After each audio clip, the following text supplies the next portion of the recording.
What's up, everyone? I'm actually going to do an interview tonight. We're going to have Priscilla on.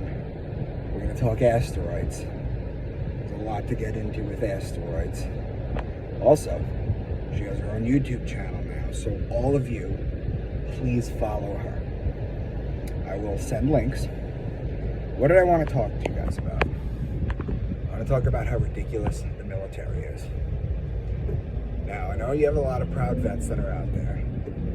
I'm not taking away from your service to your country and for the morals that you wanted instilled in you, but things are falling apart. You guys have to understand something. Rome never died. It just moved. Rome never died.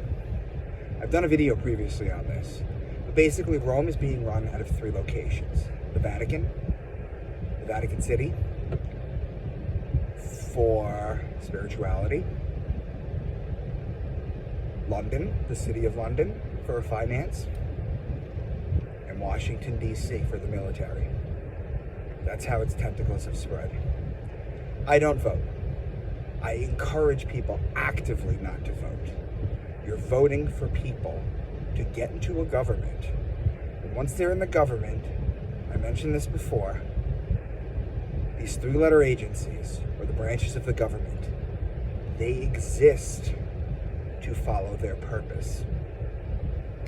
Their purpose is to amass as much power as they can. When you start realizing these agencies are organisms, and they fight for their survival, and for the biggest share of the pie, you'll understand a lot more. Why don't I vote? Because there's no savior coming. That's not how this works.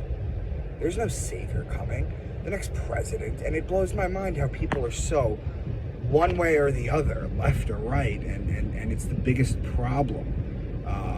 You can't even bridge gaps anymore, and it's done that way on purpose. What did I want to tell you about?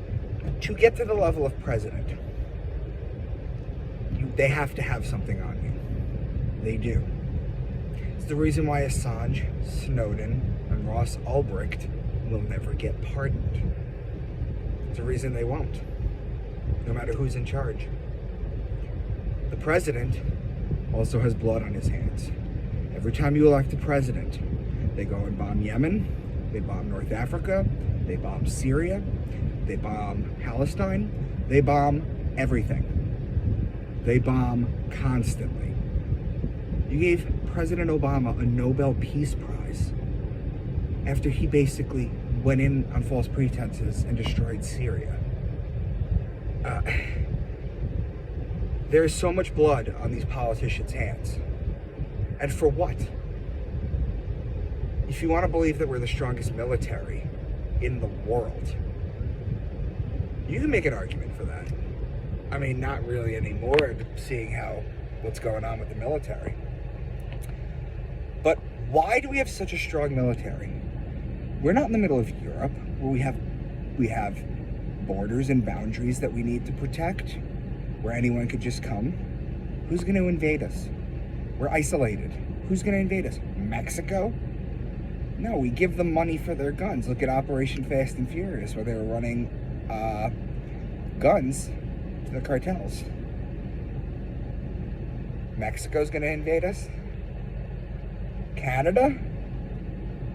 And not only that, but up and down the East Coast and the West Coast, guys, there are a ton of anti-nuclear missile silos. So even if somebody did try and send a long-range rocket, it would be blown up over the ocean well before them. Why do we have such an enormous military? Why do we keep Lockheed Martin? Why do we keep Raytheon in business? Why? Well, it's part of the depopulation agenda.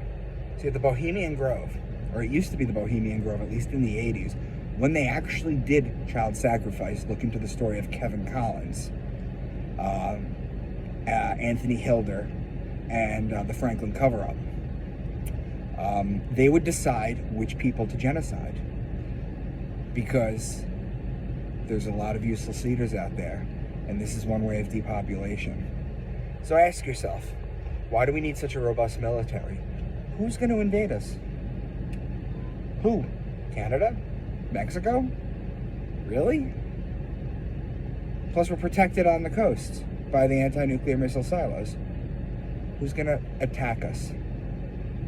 It's nonsense. When you start to realize that you've been fed a bowl of lies, you begin to get very angry.